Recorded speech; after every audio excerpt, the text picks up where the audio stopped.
En el nombre del Padre, del Hijo, del Espíritu Santo. Amen. 1 Samuel 17.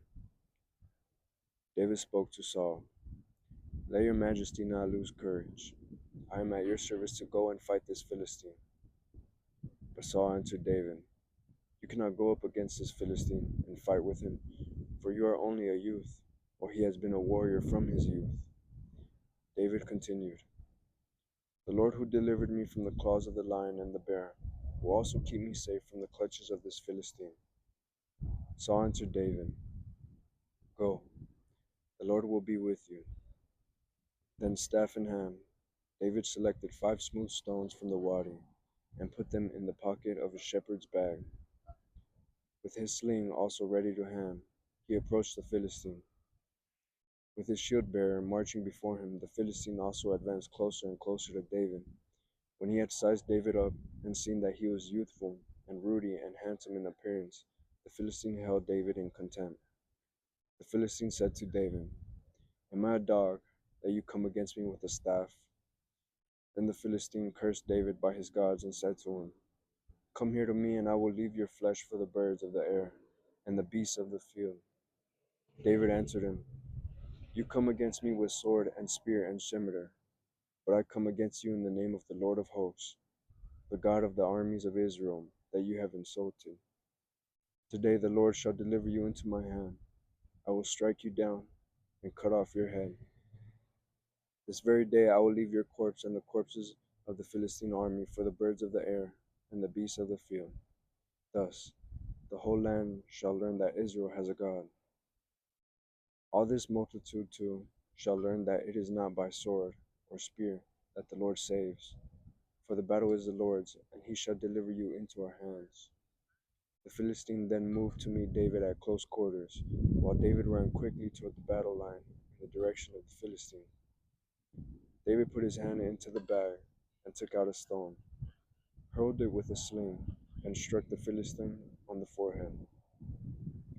The stone embedded itself in his brow, and he fell prostrate on the ground. Thus David overcame the Philistine with sling and stone. He struck the Philistine mortally and did it without a sword. Then David ran and stood over him. With the Philistine's own sword, which he drew from his sheath, he dispatched him and cut off his head. Psalm 144. Blessed be the Lord, my rock, who trains my hands for battle, my fingers for war, my refuge and my fortress, my stronghold, my deliverer, my shield in whom I trust, who subdues my people under me. O God, I will sing a new song to you. With a 10-stringed lyre, I will chant your praise. You who give victory to kings and deliver David, your servant, from the evil sword. Blessed be the Lord, my rock. Matthew 4:23. Alleluia, alleluia. Jesus preached the gospel of the kingdom and cured every disease among the people. Alleluia, alleluia. Mark 3:1-6. Jesus entered the synagogue. There was a man there who had a withered hand. They watched Jesus closely to see if he would cure him on the Sabbath, so that they might accuse him. He said to the man with the withered hand, "Come up here before us." Then he said to the Pharisees, "Is it lawful to do good on the Sabbath rather than to do evil, to save life rather than to destroy it?" But they remained silent, looking around at them with anger and grieved at their hardness of heart. Jesus said to the man, "Stretch out your hand." He stretched it out, and his hand was restored. The Pharisees went out and immediately took counsel with the Herodians against him to put him to death. En nombre del Padre, del Hijo, del Espíritu Santo. Amén.